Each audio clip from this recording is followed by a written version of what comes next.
2021년 11월 회원사 CEO 포럼을 통해 대통령 직속 컨트롤 타워 설치 등 제약주권 확립을 위한 제20대 대선 제약바이오 정책을 공식 제안한 한국제약바이오협회, 그리고 2022년 3월 9일 제20대 대한민국 대통령 선거에서 윤석열 후보가 당선됐는데요. 그렇다면 새 정부가 내세우고 있는 제약바이오 산업 정책은 어떤 것들이 있을까요? 빠르게 총정리 스타트! 1. 제약바이오 강국 실현을 위한 컨트롤 타워, 제약바이오 혁신위원회 설치.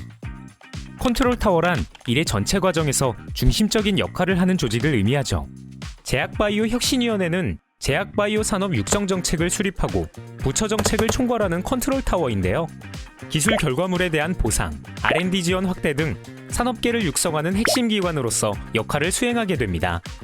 특히 대통령직 인수위원회가 지난 4월 제약바이오 혁신위원회 설치 계획을 발표한 만큼 산업계의 기대감 역시 커지는 상황. 제약바이오 혁신위원회가 설치되어 제약바이오 강국 도약의 발판이 되기를 기대해봅니다. 2. 백신 주권 확립, 글로벌 백신 허브 구축, 전폭적인 국가 R&D 지원 확대.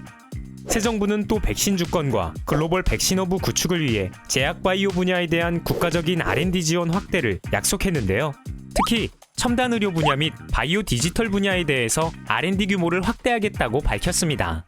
또한 이전 2조 8천억 원에 달하는 정부 R&D 비용을 5조 6천억 원 규모로 늘려 재생의료, 정밀의료, 뇌과학, 노화, 유전자 편집, 합성 생물학 등에 투자할 것이라고 하는데요.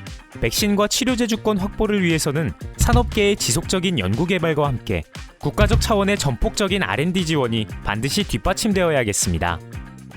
3. 국가경제 신성장, 제약바이오 강국 실현, 핵심 인재 양성 및 일자리 창출 생태계 조성. 산업계는 최근 10년간 지속해서 고용 확대를 해왔는데요. 실제로 한국은행에 따르면 생산량 10억 원 증가 시 제약바이오 산업에서 고용 효과는 약 16.7명으로 전 산업 평균 8.0명인 것에 약 2배 이상의 고용 효과가 있음이 보고된 바 있습니다. 또한 블록버스터 신약 하나로 연매출 24조 원의 부가가치를 달성할 수 있어 제약바이오 시장은 국부 창출의 기회가 크게 열려있는 1,400조 원의 엄청난 글로벌 시장이라고 할 수 있는데요. 다만 국내 제약바이오 업계가 기술 수출을 넘어 블록버스터 신약을 개발하기 위해서는 산업계의 끊임없는 연구개발은 물론 정부의 적극적인 지원이 반드시 뒷받침되어야 합니다.